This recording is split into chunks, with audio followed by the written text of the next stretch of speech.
Bonjour, chers amis. Je viens vous informer que la seconde partie traitant de l'animation de l'homme au premier génome a été publiée.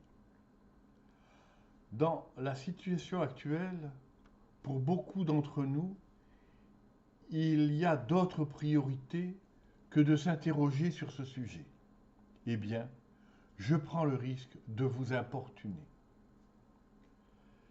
J'ai amené cette question de l'animation progressivement en publiant les articles sous l'intitulé de Tolbiac. Ce sujet est une lumière pour comprendre de l'intérieur, selon une analyse métapolitique, l'agonie de notre humanité. Ne nous trompons pas, la crise que nous affrontons est universelle.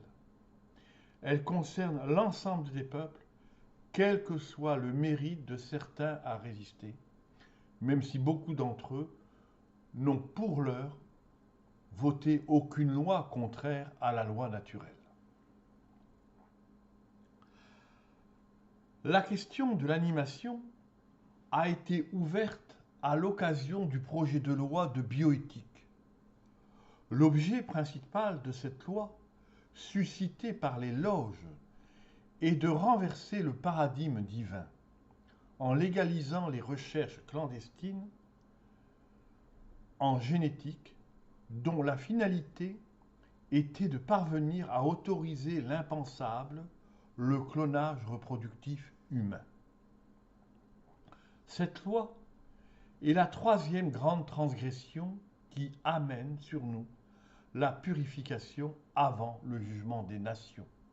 La première fut le péché originel, la seconde, le procès inique contre Jésus, c'est-à-dire contre la vérité, et la troisième, contre l'honneur du Père éternel. Cette loi a obtenu la collaboration de toute l'élite en France, et surtout de notre hiérarchie catholique. Peut-être vous raconterai-je l'histoire autour de ce projet. Mais j'hésite, car je pourrais être coupable de nourrir vos cauchemars. Tant il est vrai que le monde est de moins en moins apte à la vérité.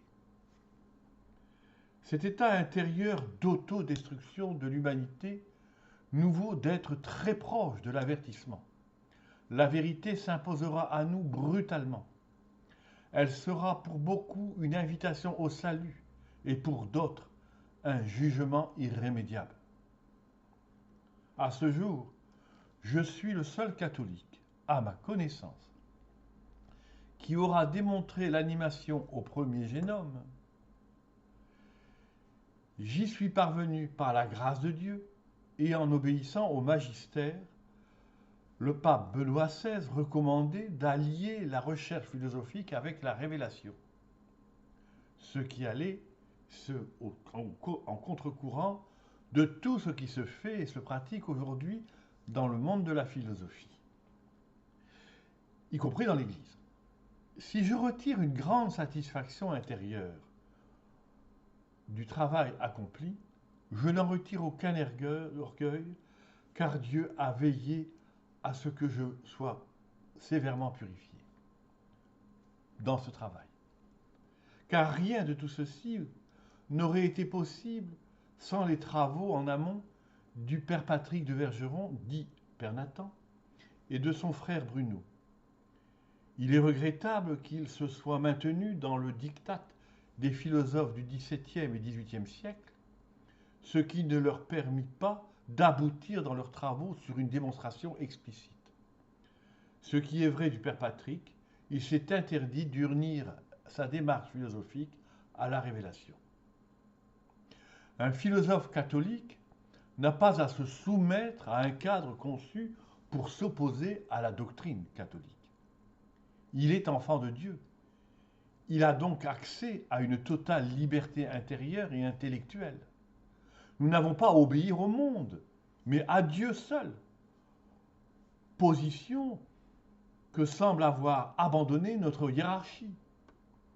Parce que les élites intellectuelles catholiques n'ont pas voulu rompre avec le diktat des Lumières et les encyclopédistes. La démonstration de l'animation n'a pu se faire et la loi de bioéthique a été votée, ce qui aura ouvert un boulevard à l'Antéchrist et au Méchom, qui est l'ensemble des puissances du mal. Les anges démons se déversant sur toutes les nations, assistés de leurs affidés des hommes et des femmes d'iniquité. Parmi les responsables de cette bérésina, il y aura eu le père Marie-Dominique Philippe et sa cohorte d'apostats, tous issus de très grandes familles ayant un pied dans les loges et un autre dans l'église. Un poisson pourrit toujours par la tête. Mes amis, je vous demande de faire connaître mes travaux, non pour moi, mais par pitié pour notre prochain, afin qu'il se prépare à la vérité qu'imposera l'avertissement ou l'illumination des consciences, événement qui touchera l'ensemble des hommes, des femmes et des enfants. Je vous souhaite un carême persévérant et saint. Il est possible qu'un autre lui succède. Il sera la consolation des vrais pauvres de Dieu. Je vous remercie. Faites connaître mes travaux. Merci beaucoup.